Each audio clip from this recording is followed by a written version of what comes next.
नमस्कार बच्चों। आज आपके सामने हम लेके आए हैं एक बहुत ही important topic, carbon and its compound, आप लोगों की डिमांड पे। ये लेक्चर जो है वो आपके लिए बहुत ही अच्छा और बहुत ही इंटरेस्टिंग होने वाला है, क्योंकि आज जो है मैं आपको एक बहुत ही अच्छे यूनिक तरीके से पढ़ाने वाला हूँ। और उस यूनिक तरीके के अंदर हम जो है पूरा का पूरा टॉपिक कवर करेंगे विथ एनसीईआरटी। बिल्कुल सही है। साथ के साथ एनसीईआरटी भी हम यहाँ पे जो है कवर करते जाएंगे। देखिए, इस तरीके से मैं यहाँ पे आपको साथ के साथ में एनसीईआरटी भी पढ़ाता जाऊंगा। जो भी टॉपिक्स हैं अपने एनसीईआरटी के, अपन यहाँ पे कवर करते जाएंगे। तो आप लोगों की डिमांड पे जो टॉपिक मैं लेके आया हूँ वो है अपने पास कार्बन एंड इट्स कंपाउंड। देखिए, वैसे तो कार्बन एंड इट्स कंपाउंड जो है वो बोर्ड एग्जामिनेशन का सबसे अच्छा और सबसे इंपॉर्टेंट टॉपिक है। और इसके अंदर जो है पिछले साल से बोर्ड में जो है बहुत सारे सवाल पूछे जा रहे हैं। इसका जो वेटेज होता है, वो वेटेज जो है टोटल केमिस्ट्री जो आती है वो बोर्ड एग्जामिनेशन के अंदर, वो अप्रोक्सीमेट 25 to 28 मार्क्स के बीच में आती है। और इस चैप्टर का वेटेज जो है वो 8 to 9 मार्क्स का जो है हर बार देखने को मिलता है। बोर्ड जो है ये डिसाइड करती है कि कितने नंबर का चैप्टर देना है at the end of the year. तो आपने बोला सर चैप्टर जो है वो बहुत इंपॉर्टेंट है और बहुत ही अच्छा है और बहुत ही इजी है समझने के लिए। तो आइए इस चैप्टर को स्टार्ट करते हैं। तो इस चैप्टर को समझने से पहले और स्टार्ट करने से पहले हमें एक वर्ड समझना पड़ता है, वो वर्ड है कार्बन। देखिए, कार्बन क्या चीज है। सर कार्बन एक ऐसा कंपाउंड है, एक ऐसा इंपॉर्टेंट कंपाउंड है जिससे मेरा पूरा का पूरा बॉडी बना हुआ है। कार्बन जो है वो ग्लूकोज के अंदर भी पाया जाता है, फ्रक्टोज के अंदर भी पाया जाता है, और कार्बन के जो कार्बोहाइड्रेट प्रोडक्ट होते हैं उसके अंदर भी पाया जाता है।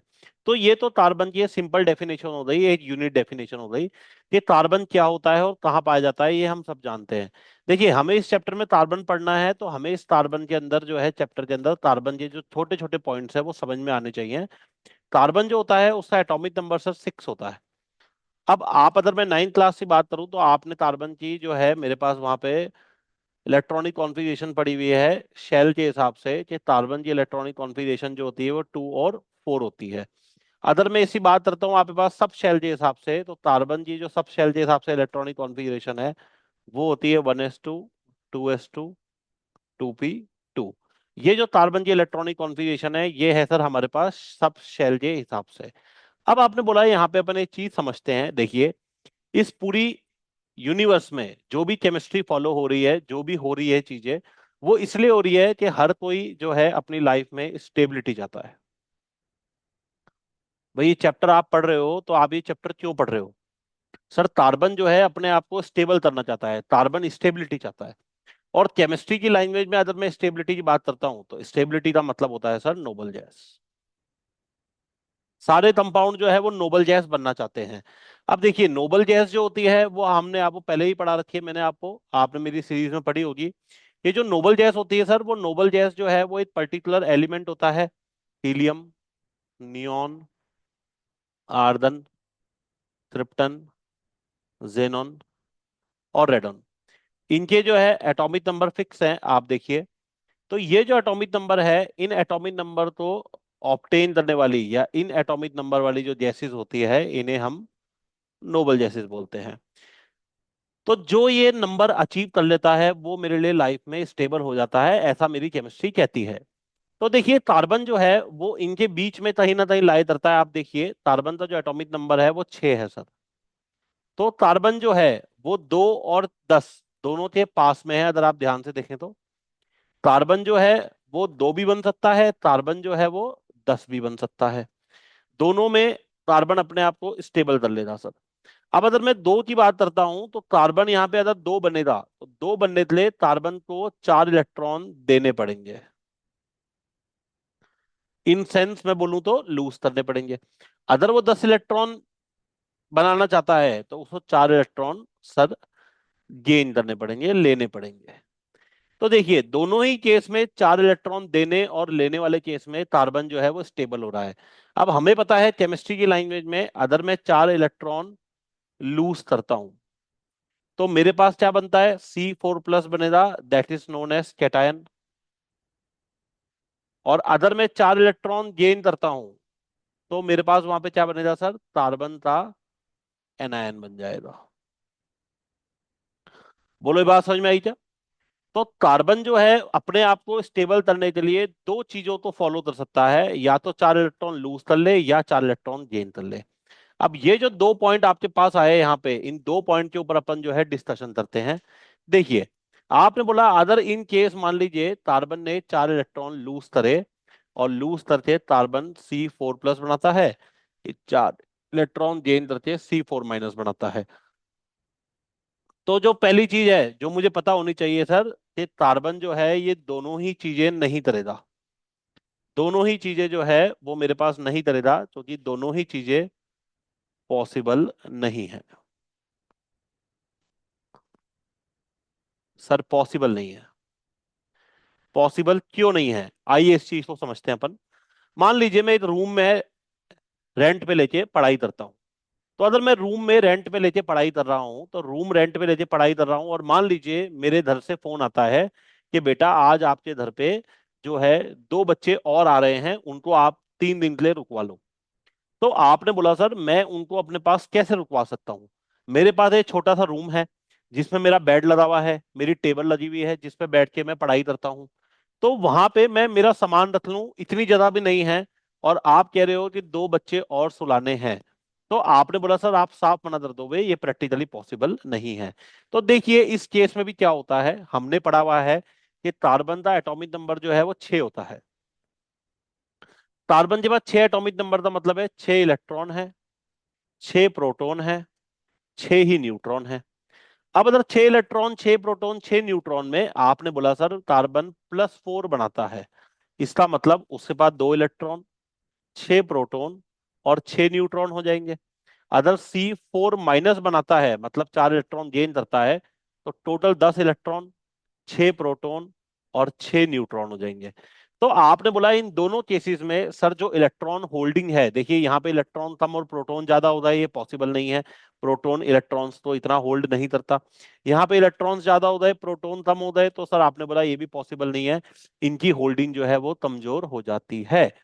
तो आपने बोला सर, अब आपने क्या बोला, आपने बोला सर देखिए मेरे पास यहाँ पे कार्बन बेचारा परेशान है। कार्बन जो है वो 6 है, आउटर मोस्ट शेल में उसके पास कितने हैं, 2 इलेक्ट्रॉन है या 4 इलेक्ट्रॉन है। अगर मैं बात करूं शेल के हिसाब से, तो आपने बोला 4 इलेक्ट्रॉन है उसके आउटर मोस्ट शेल में, और 4 ही इलेक्ट्रॉन वो और चाहता है। तो सर 4 इलेक्ट्रॉन वो और चाहता है, तो आपने बोला उसके लिए देखिए ना तो वो 2 इलेक्ट्रॉन जो है ले सकता है 4 इलेक्ट्रॉन, ना ही वो 4 इलेक्ट्रॉन दे सकता है। तो दोनों ही केस आपने बोला पॉसिबल नहीं है। तो सर इस केस में कार्बन ना तो कैटायन बनाता है ना एनायन बनाता है। फिर बेचारा कार्बन स्टेबल कैसे हो। तो कार्बन अपनी स्टेबिलिटी करने के लिए यहाँ पे शेयरिंग करता है सर। कार्बन जो है ना तो वो कैटायन बना सकता है ना ही वो एनायन बना सकता है। कार्बन जो है वो बीच का रास्ता निकालता है, और कार्बन जो है वो शेयरिंग करता है sir, to get stability.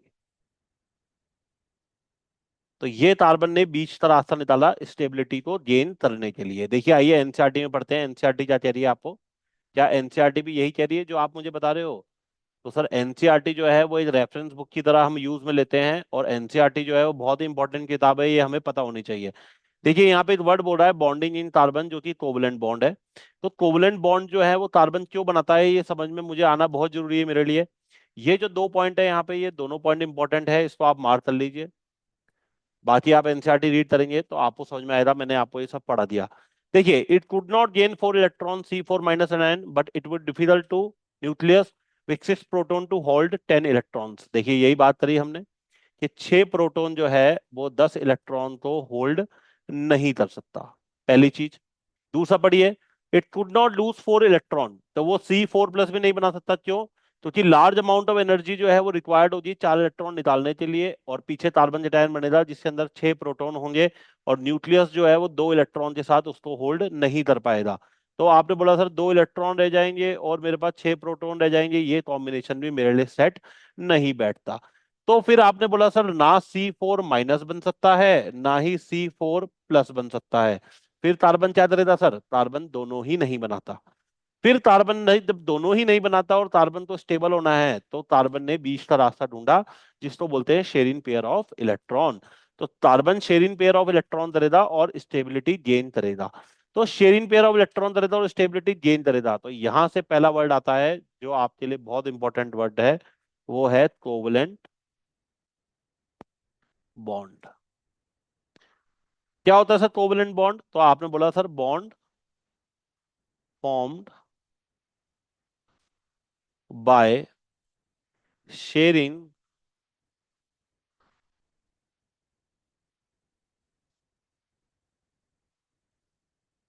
Sorry sharing of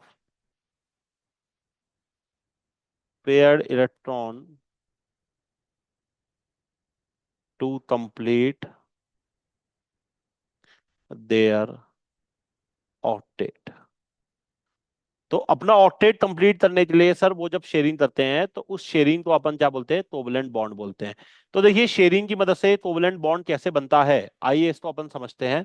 तो शेयरिंग की मदद से कोवलेंट बॉन्ड कैसे बनता है, तो देखिए उसको समझने के लिए मुझे जो है इससे पहले जो पढ़ाए हुए चैप्टर जो है वो याद होने चाहिए, आने चाहिए। तो आप अगर ध्यान से देखें तो हमने इससे पहले पढ़ा था सर अपने पास मेटल एंड नॉन मेटल, तो हमने वहां पे देखा था कि मेटल और नॉन मेटल में उनके एटॉमिक नंबर और पीरियोडिक टेबल आपको पढ़ा रखी है मैंने। तो अगर मैं बहुत ही सिंपल एग्जांपल से बात करता हूं कोवलेंट बॉन्ड की, तो मैंने आपके सामने नाम लिखा हाइड्रोजन। देखिए हाइड्रोजन का सिंबल होता है H, इसके अंदर इलेक्ट्रॉन होता है एक। अब हाइड्रोजन अपने नियरेस्ट अदर नोबल गैस ढूंढता है, तो हाइड्रोजन की नियरेस्ट नोबल गैस जो है वो नीलियम आती है।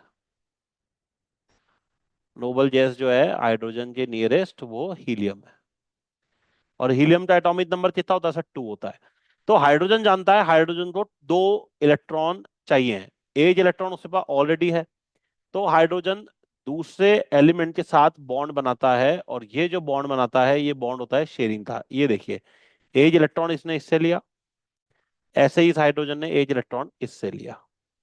तो आपने बोला क्या हो गया सर? दोनों के बीच में शेयरिंग हो गई। शेयरिंग होगी तो जब एक इलेक्ट्रॉन शेयर होता है दोनों के बीच में तो एक सिंगल बॉन्ड का फॉर्मेशन होता है, और ये हाइड्रोजन बन के तैयार हो गया जो कि H2 है। ये बहुत ही सिंपल शेयरिंग पढ़ा रहा हूं मैं आपको, बहुत ही सिंपल शेयरिंग हुई है। ठीक है, आइए आगे चलते हैं। इसी में आपने बोला सर दूसरा एग्जांपल बताओ आप मुझे। तो दूसरा एग्जांपल मैं लेता हूं ऑक्सीजन का, O2। देखिए O2 में ऑक्सीजन जो होता है उसका एटॉमिक नंबर 8 है। अगर ऑक्सीजन की बात करूं मैं तो ऑक्सीजन की जो कॉन्फ़िगरेशन है वो है 2 6। अब आपने बोला सर नियरेस्ट नोबल गैस जो आती है ऑक्सीजन के वो आती है मेरे पास नियोन। अब ऑक्सीजन नियोन बनना चाहता है तो 2 इलेक्ट्रॉन की शेयरिंग उसको करनी पड़ेगी।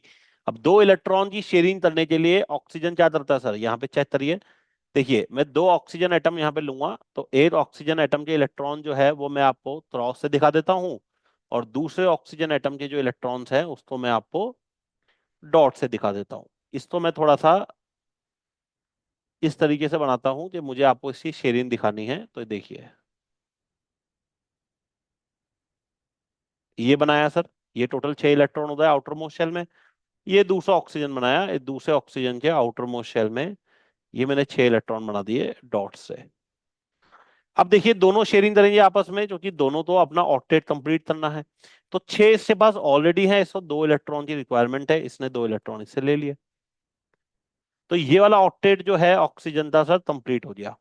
अब ये ऑक्सीजन ज्यादा रहता सर, इस ऑक्सीजन को भी 2 इलेक्ट्रॉन की रिक्वायरमेंट है, तो देखिए इसने भी 2 इलेक्ट्रॉन ले लिए। तो आपने बोला सर यहाँ पे क्या हुआ, जरा ध्यान से देखिए, यहाँ पे 2 इलेक्ट्रॉन टोटल में शेयर हुए हैं। तो ये 2 इलेक्ट्रॉन जो शेयर हुए, ये उनके बीच में जो बॉन्ड का फॉर्मेशन हुआ, ये बना मेरे पास 2 बॉन्ड। तो ये जो 2 बॉन्ड बनाया आपने, इस 2 बॉन्ड के अंदर मेरे पास यहाँ पे पीछे इलेक्ट्रॉन्स रह गए। देखिए ये इलेक्ट्रॉन मेरे पास पीछे रह गया। तो आपने बोला सर ये जो चीज है ये क्या है? ये मेरे पास यहाँ पे है शेयरिंग। तो शेयरिंग की मदद से यहाँ पे जो बॉन्ड बना वो कोवलेंट बॉन्ड बना, और ऑक्सीजन के बीच में O2 जो मॉलिक्यूल बनता है उसके बीच में 2 बॉन्ड आते हैं शेयरिंग के, ये मुझे यहाँ पे देखने को मिला। तीसरा एग्जाम्पल लेता हूं सर, मैं लेता हूं एग्जाम्पल नाइट्रोजन का। अब आपने बोला नाइट्रोजन जो होता है उसका एटॉमिक नंबर 7 होता है, अगर मैं उसकी कॉन्फ़िगरेशन लिखता हूं तो 2 और 5 होता है। नाइट्रोजन तो अपना ऑक्टेट कंप्लीट करने के लिए 3 इलेक्ट्रॉन की रिक्वायरमेंट है। तो 3 इलेक्ट्रॉन की रिक्वायरमेंट है, तो उसको मैं थोड़ा इस तरीके से बनाता हूं आपको समझाने के लिए। देखिए दो नाइट्रोजन हैं आपस में, और वो कैसे बॉन्ड फॉर्म करते हैं अपने बीच में। तो आपने बोला सर अब मैं इनकी शेयरिंग करके दिखाता हूँ आपको। देखिए 5 इलेक्ट्रॉन इसके पास ऑलरेडी है, 3 इलेक्ट्रॉन लिए तो इसके 8 इलेक्ट्रॉन पूरे हो गए। ऐसे ही इसके पास भी 5 इलेक्ट्रॉन थे, 3 इसके इलेक्ट्रॉन लिए तो 8 इलेक्ट्रॉन पूरे हो गए। आपने बोला अगर मैं चेक करता हूँ यहाँ पे, ध्यान से देखिए क्या हुआ। नाइट्रोजन के बीच में ये ट्रिपल बॉन्ड का फॉर्मेशन हुआ, और ये यहाँ पे मेरे पास दो लोन पेयर इसके ऊपर आ गए। बोलो, उम्मीद है कि आपको ये चीज समझ में आई होगी। तो आपने बोला N2 जो है, उस N2 के अंदर आपने बोला ये जो चीज है, मुझे यहाँ पे नाइट्रोजन के अंदर जो बॉन्ड बनता है वो ट्रिपल बॉन्ड इस तरीके से बनता है। तो एक चीज आपको समझ में आ गई होगी सर कि कोवलेंट बॉन्ड क्या होता है। कोवलेंट बॉन्ड होता है कि शेयरिंग पेयर ऑफ इलेक्ट्रॉन से जो बॉन्ड बनता है उसे हम कोवलेंट बॉन्ड बोलते हैं। शेयरिंग पेयर ऑफ इलेक्ट्रॉन से बनने वाला बॉन्ड जो होता है वो कैसा होता है sir. Sharing pair of electron से बनने वाला बॉन्ड जो है वो मेरे पास 3 तरह का हो सकता है। वो सिंगल बॉन्ड भी हो सकता है, वो डबल बॉन्ड भी हो सकता है, एज वेल एज वो मेरे पास ट्रिपल बॉन्ड भी हो सकता है। और तीनों जो एग्जांपल आपके सामने मैंने आपको दिखा दिए। बोली क्लियर है यहाँ तक। अब देखिए ये सवाल आपके पास बोर्ड में आएगा, ये कंफर्म है। ये जो है आपके पास इलेक्ट्रॉन डॉट स्ट्रक्चर जो है ये पूछा जाता है। तो इसको बनाने का तरीका क्या होता है सर। देखिए मान लीजिए, अब सबसे पहले मैंने आपको बोला इलेक्ट्रॉन डॉट स्ट्रक्चर।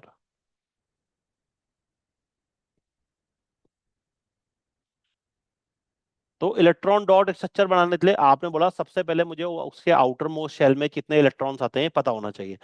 पहला एग्जांपल लेता हूं, मान लीजिए मैं मीथेन का, CH4। सर मीथेन जो है वो नेचुरल गैस भी है। तो मीथेन के अंदर जो कार्बन है, उस कार्बन के अंदर आउटर मोस्ट शेल में कितने इलेक्ट्रॉन होते हैं सर, 4 इलेक्ट्रॉन होते हैं। कार्बन को 4 इलेक्ट्रॉन की रिक्वायरमेंट और है, तो वो 4 इलेक्ट्रॉन जो है कार्बन किससे फुलफिल करता है। आपने बोला सर यहाँ पे प्रेजेंट 4 हाइड्रोजन से। ये देखिए,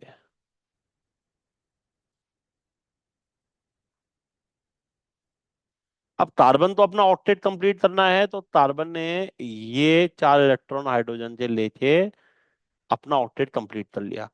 अब बारी है हाइड्रोजन की, तो हाइड्रोजन अपना ऑक्टेट कंप्लीट करेगा, तो हाइड्रोजन ने ये इलेक्ट्रॉन लिए कार्बन से, चेक करिए आप। देखिए इक्वल शेयरिंग होती है ना, शेयरिंग बराबर की होती है, किसी के बीच में लड़ाई नहीं होती। अब आपने बोला अगर मैं इस स्ट्रक्चर को बना के दिखाता हूं आपको, ध्यान से देखिए आप। H, H, H और H। तो आपने बोला सर ये सिंपल जो है मीथेन का स्ट्रक्चर मेरे पास यहाँ पे बन के तैयार हो गया। बोले क्लियर है। इसी के अंदर अगर मैं आपसे बोलता कि CO2 का डायग्राम आप मुझे बना के दिखाइए, वीडियो तो पॉज करके आराम से बनाइए आप, तो आपको दिखेगा CO2 का डायग्राम बनाने के लिए। देखिए मैंने कार्बन बनाऊंगा, कार्बन के आउटर मोस्ट शेल में 4 इलेक्ट्रॉन होते हैं। मैं यहाँ पे दो दो की पेयर में इसलिए दिखा रहा हूँ क्योंकि ऑक्सीजन तो आपको पता है 2 इलेक्ट्रॉन चाहिए होते हैं बॉन्ड बनाने के लिए, और दो ही इलेक्ट्रॉन के लोन पेयर वो अपने पास एक्स्ट्रा में रखता है।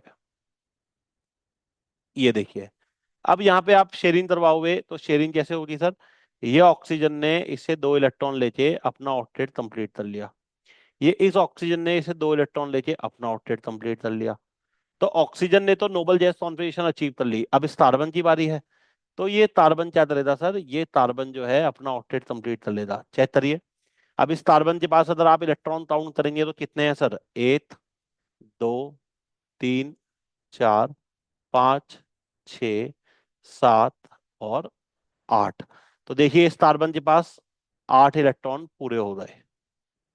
ऐसे इस ऑक्सीजन के पास आप गिनेंगे तो इस ऑक्सीजन के पास कितने हैं सर, 1, 2, 3, 4, 5, 6, 7, 8। तो इस ऑक्सीजन के भी 8 इलेक्ट्रॉन पूरे हो गए। तो इस तरीके से इनका ऑक्टेट कंप्लीट हो गया, और इस ऑक्सीजन के भी 8 इलेक्ट्रॉन पूरे हो गए। तो आपने बोला अगर मैं बनाता हूं इसका स्ट्रक्चर तो मुझे इसका स्ट्रक्चर कुछ इस तरीके से देखने को मिलेगा। ये देखिए, ये सिंपल वे में आपने बोला सर मैंने लुईस डॉट स्ट्रक्चर बनाया। उम्मीद है ये आपको समझ में आया होगा। इसी में अपन आगे चलते हैं सर। एक स्ट्रक्चर और बना के दिखाता हूं मैं आपको, वो स्ट्रक्चर है आपके पास अमोनिया का। वीडियो को पॉज करिए, अपने आप बनाने की कोशिश करिए। तो देखिए आपने बोला नाइट्रोजन जो है उसके आउटर मोस्ट शेल में कितने इलेक्ट्रॉन होते हैं सर। तो नाइट्रोजन के आउटर मोस्ट शेल में, नाइट्रोजन एटॉमिक नंबर 7 होता है, तो 5 इलेक्ट्रॉन होते हैं। नाइट्रोजन को 3 इलेक्ट्रॉन की रिक्वायरमेंट और होती है अपना बॉन्ड पूरा करने के लिए। तो यहाँ पे देखिए नाइट्रोजन ने बोला ये एक इलेक्ट्रॉन, ये दूसरा इलेक्ट्रॉन, ये तीसरा इलेक्ट्रॉन, और नाइट्रोजन के पास चार हाइड्रोजन है यहाँ पे, सॉरी तीन हाइड्रोजन है। तो ये एक हाइड्रोजन, ये दूसरा हाइड्रोजन, ये तीसरा हाइड्रोजन। तो आपने बोला सर यहाँ पे अगर मैं इस ऑक्टेट की बात करता हूँ तो देखिए हाइड्रोजन ने अपना ऑक्टेट कंप्लीट कर लिया। अब बारी है इस नाइट्रोजन की, तो नाइट्रोजन ने भी अपना ऑक्टेट कंप्लीट कर लिया। अब नाइट्रोजन के बाद जो बचे हुए दो लोन पेयर हैं, जो दो इलेक्ट्रॉन थे, जिसको अपन सिंगल लोन पेयर बोलते हैं, उसको दिखाना जरूरी है। तो आपने बोला यहाँ पे अगर मैं नाइट्रोजन के स्ट्रक्चर की बात करूँ तो चेक करिए आप, एच, एच, एच, और नाइट्रोजन के पास यहाँ पे ये एक्स्ट्रा पेयर ऑफ इलेक्ट्रॉन बच गया। तो ये जो पेयर ऑफ इलेक्ट्रॉन होता है, पेयर ऑफ इलेक्ट्रॉन जो होता है, इसे हम बोलते हैं लोन पेयर। तो ये लोन पेयर होता है जो एक्स्ट्रा पेयर में यहाँ पे मेरे पास पड़ा रहता है। उम्मीद है ये जो इलेक्ट्रॉन डॉट स्ट्रक्चर मैंने आपको बनाना बताए ये आपको समझ में आए होंगे। तो आप आज से जो इस लेक्चर की जो ये मेरे पास यहाँ पे छोटा सा लेक्चर मैं आपके लिए जो आज रिकॉर्ड कर रहा हूँ, इसके लिए आप यहाँ पे अपने लिए होमवर्क लिखिए। इस होमवर्क में आपको ये बना के दिखाना है, H2SO4, HNO3, ये आपका होमवर्क है, CH3COOH,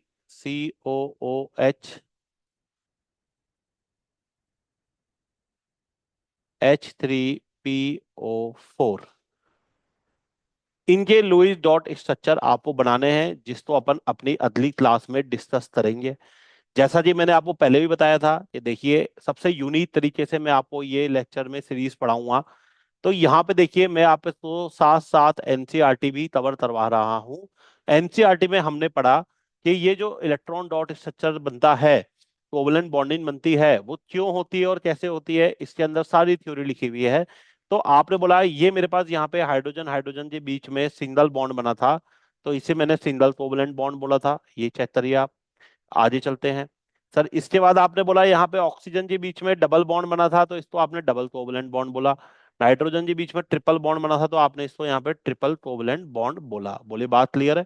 उसके बाद अपन ने मीथेन का स्ट्रक्चर बना के देखा, और मीथेन का स्ट्रक्चर बनाने के बाद हमने यहाँ पे कुछ स्ट्रक्चर और भी देखे, जिसको हमने डिस्कस किया। और उसके बाद फिर मैंने आपको जो है छोटा सा होमवर्क दिया। इस छोटे से होमवर्क में आप यहाँ पे S8 का स्ट्रक्चर भी जोड़ लीजिए। तो ये आपका जो लेक्चर था, ये जो सीरीज थी, इस सीरीज में हमने जो carbon and its compound start किया है, उसमें आज जो है हमने कोवलेंट बॉन्ड के बारे में डिस्कशन किया। तो कोवलेंट बॉन्ड के बारे में हमने डिस्कशन किया। आगे इसी क्लास को अपन जो है कंटिन्यू करेंगे। आज की क्लास जो है वो छोटी इसलिए रख रहा हूँ क्योंकि अभी अपनी स्टार्टिंग है, आपको समझाने के लिए, आपको बताने के लिए, और अपन धीरे धीरे इस चैप्टर को करेंगे क्योंकि चैप्टर ये बहुत लंबा है। तो उम्मीद है आज का ये जो छोटा सा और इम्पोर्टेंट कॉन्सेप्ट है, जो बोर्ड एग्जामिनेशन में आएगा ही आएगा, आप लोगों को समझ में आया होगा। तो आप इस वीडियो को बहुत ज्यादा शेयर करिए, लाइक करिए, अपने दोस्तों के पास शेयर करिए, और बने रहिए इस वीडियो में, इस सीरीज में मेरे साथ। और इसी तरीके से अपन जो है इस चैप्टर को यहाँ पे कंटिन्यू रखेंगे, और इस पूरे चैप्टर को एक साथ खत्म करेंगे, और बोर्ड में अपन पूरा इस पेपर को टॉप करेंगे। तो मिलते हैं अपन अपने अगले वीडियो में, तब तक के लिए bye bye all of you, have a great day.